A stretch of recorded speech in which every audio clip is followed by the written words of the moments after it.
नमस्कार।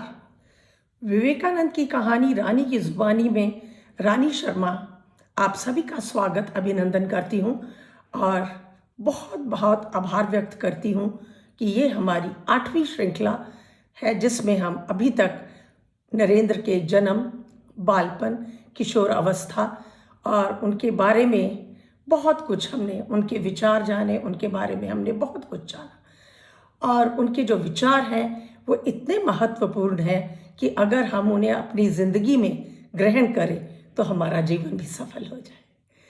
लेकिन इस श्रृंखला में उनके जीवन में जो आध्यात्मिकता के कारण खलबली मची हुई थी उस पर हम कुछ रोशनी डालते हैं। नरेंद्र जब बहुत निराश हो गए थे क्योंकि वो हर इंसान से, हर विद्वान से, हर जो महान संत थे उनसे एक ही प्रश्न पूछते थे कि क्या आपने ईश्वर को कभी देखा है? तो किसी ने आज तक उनको सही उत्तर नहीं दिया। सभी इस बात को टाल मटोल करते थे क्योंकि किसी ने देखा ही नहीं था। तो इस कश्मकश में होकर उन्होंने एक बारी ये अपने जितने भी आध्यात्मिक किताबें थी, उनकी पुस्तकें थी जिनसे उनको ये सब ज्ञान मिला था, उन्होंने ये सब अपनी बक्से में बंद कर दी कि मेरे को इस राह पर जाना ही नहीं है। और जब इन्होंने अपने मार्ग को बदलने की कोशिश करी तो उनका जो मन था वो टिक नहीं रहा था क्योंकि उनका मन जो कुछ निर्णय ले नहीं पा रहा था। तो इसी कश्मकश में उन्होंने दक्षिणेश्वर जाना का सोची और वो दक्षिणेश्वर पहुंच गए। जैसे ही वो दक्षिणेश्वर पहुंचे, जैसा हम सब पहले भी जानते हैं कि परमहंस रामकृष्ण देव राय उनको देखकर बहुत प्रफुल्लित होते थे, बहुत स्नेह बरसते थे और वह भाव विभोर हो जाते थे। और जैसे ही उन्होंने नरेंद्र को देखा तो वो फिर वह विभोर हो गए और उनकी आंखों से अश्रु बहने लगे।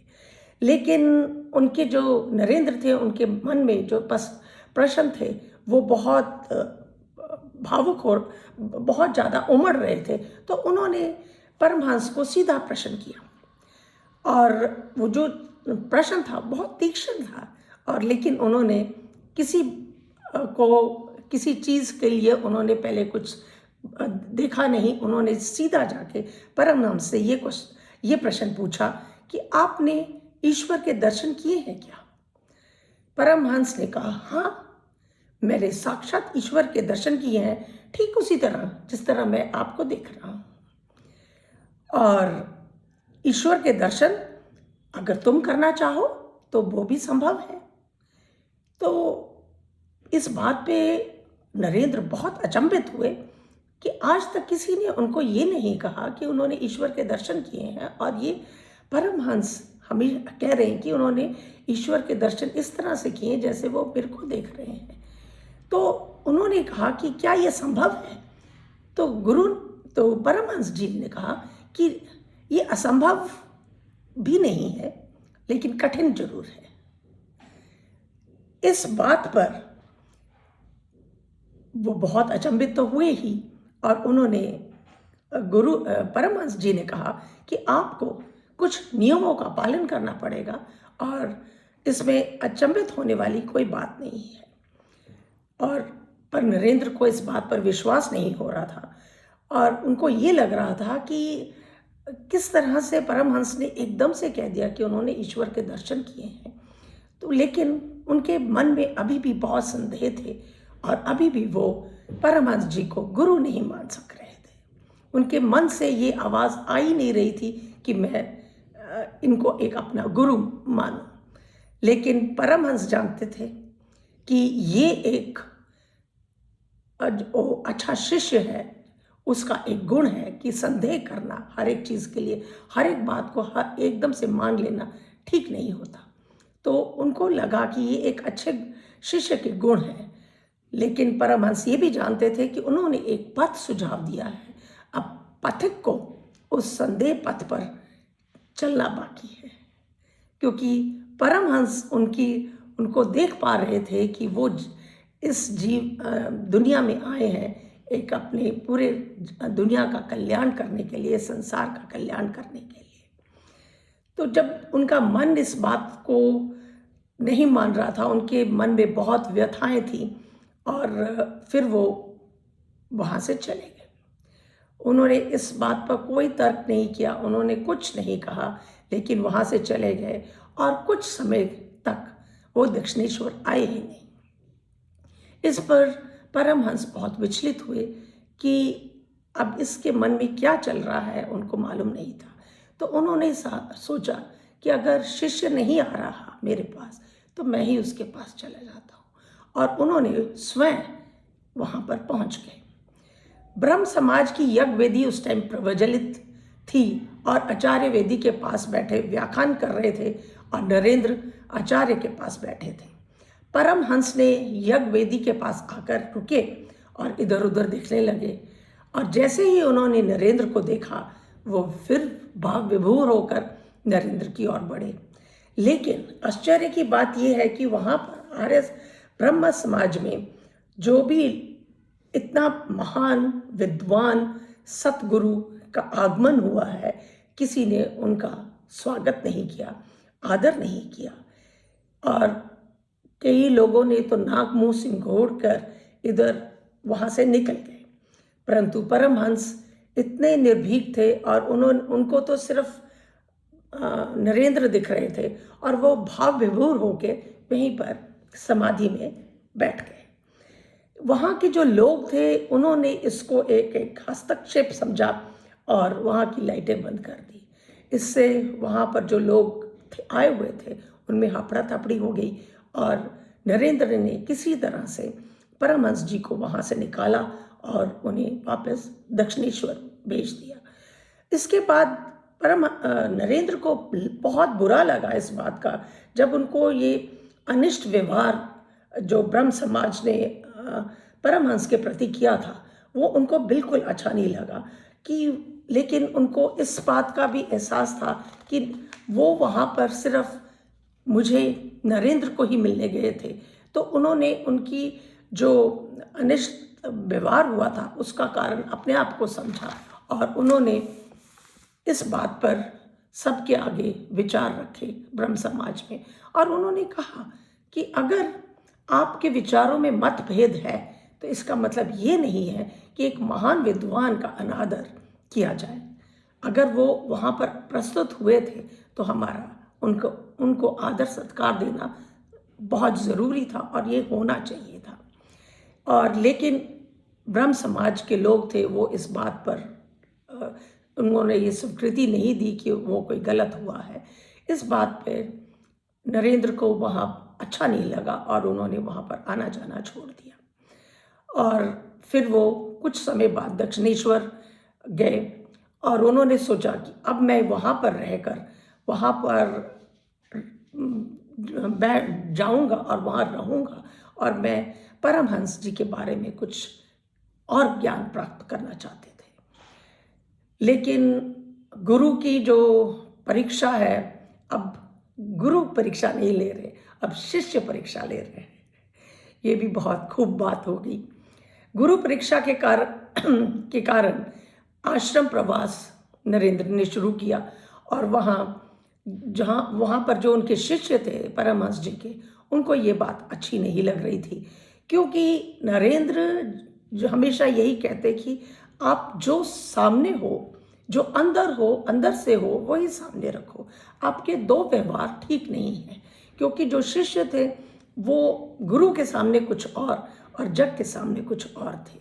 तो उनको नरेंद्र को हमेशा होता था कि मुख पर स्पष्ट बात कर, और वो हर एक के मुख पर स्पष्ट बात कर देते थे, और जिसका कारण जो वहाँ के शिष्य थे उनको बहुत कष्ट हो रहा था, और जब उनको कष्ट हो रहा था तो वो किसी न किसी तरह से चाहते थे कि नरेंद्र वहाँ से चले जाए। इस प्रवास में गुरु के प्रति नरेंद्र के भाव बदलने लगे। गुरु को भी सत्य का आभास होने लगा।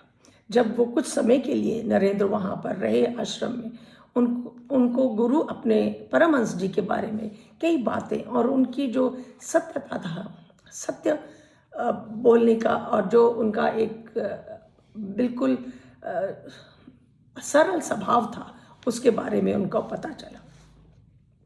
और गुरु की को भी सत्य का आभास हो गया था कि देवी शक्ति से संपन्न सशक्त विशुद्ध साधक है नरेंद्र।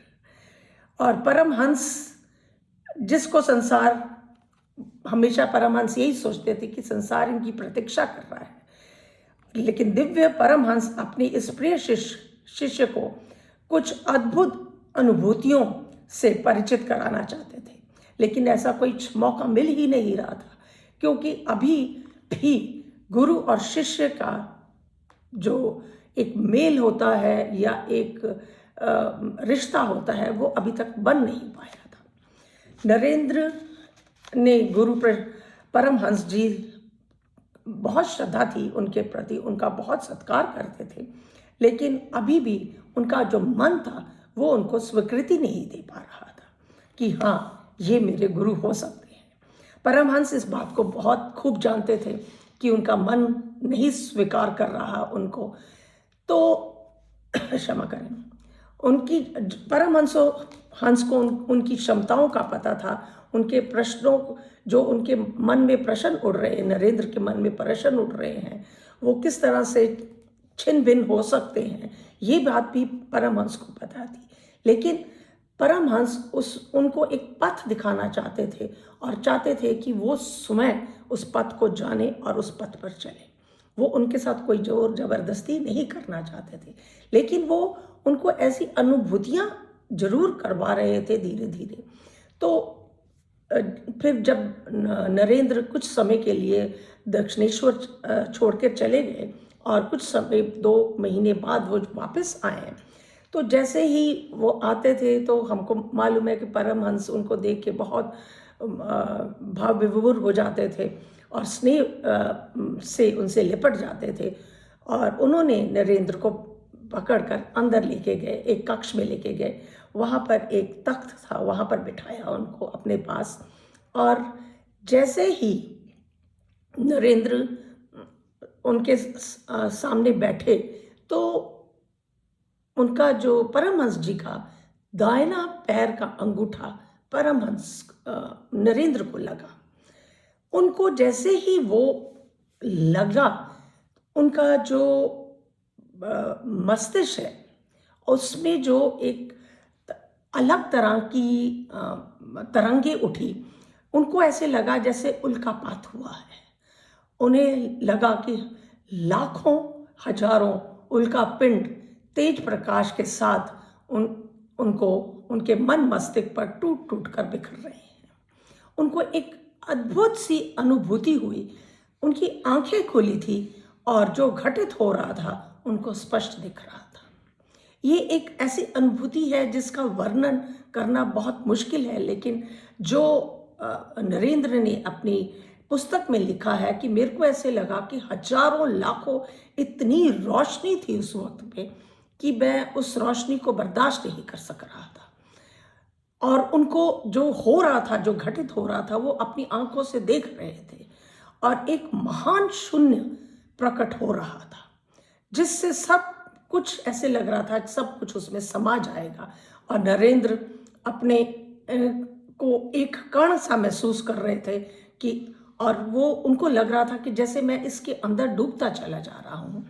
और अचानक ही वो बहुत जोर से चिल्ला उठे, ये मैं मरा, ये क्या हो गया, ये क्या किया आपने मेरे माता पिता। ये बात उन्होंने चिल्ला कर कही और वो जो अनुभूति थी उसका व्याख्यान वो कहते इससे ज़्यादा मैं नहीं कर सक रहा था। तो अगली श्रृंखला में हम इसी पर और गहराई से बात करेंगे और रोशनी डालते हुए आप लोगों के समक्ष गुरु और शिष्य का जो मेल था वो किस तरह से हुआ उसके बारे में बात करेंगे। आज के जो स्वामी विवेकानंद के विचार हैं उनको मैं आपके समक्ष रखती हूँ। हार के डर से कोशिश छोड़ देने से अच्छा है, हार के डर से कोशिश छोड़ देने से अच्छा है जीत की कोशिश करते हुए मर जाना, क्योंकि आप कुछ कर तो रहे हो। जिंदगी भी में कभी निराश मत होना, क्या पता कल वो दिन हो जिसका तुम्हें सालों से इंतजार था। कोई कुछ भी बोले, अपने आप को शांत रखो। कोई कुछ भी बोले, अपने आप को शांत रखो, क्योंकि धूप कितनी भी तेज हो समुद्र को सुखा नहीं सकती। धूप कितनी भी तेज हो समुद्र को सुखा नहीं सकती, भाप तो बना देती है, इससे ज़्यादा कुछ नहीं। अगर आप थक गए हैं तो आराम करना सीखें, क्योंकि जब इंसान चलता है थकता तो है, अपनी जो लक्ष्य है उनको पूरा करता है, थकता तो है। अगर आप थक गए हैं तो आराम करना सीखें, मेहनत छोड़कर भागना ना सीखें। मेहनत छोड़कर भागना ना सीखें। आज वही कल है, आज वही कल है जिसकी चिंता तुमने कल की थी। आज वही कल है जिसकी चिंता तुमने कल की थी। स्वीकार करने की हिम्मत और सुधार करने की नियति हो तो इंसान बहुत कुछ सीख सकता है। स्वीकार करने की हिम्मत और सुधार करने की नियत हो तो इंसान बहुत कुछ सीख सकता है। ये स्वामी जी के विचार थे जो बहुत बहुत महत्वपूर्ण है। अगर हम इन्हें अपने जीवन में उतारने की कोशिश करें, हमारा जीवन बहुत सुकून से भर जाएगा, शांति से भर जाएगा और आपको हर एक जगह सफलता प्राप्त होगी। इसी के साथ मैं अपनी वाणी को विराम देते हुए आप सभी का बहुत बहुत धन्यवाद करती हूँ। नमस्कार।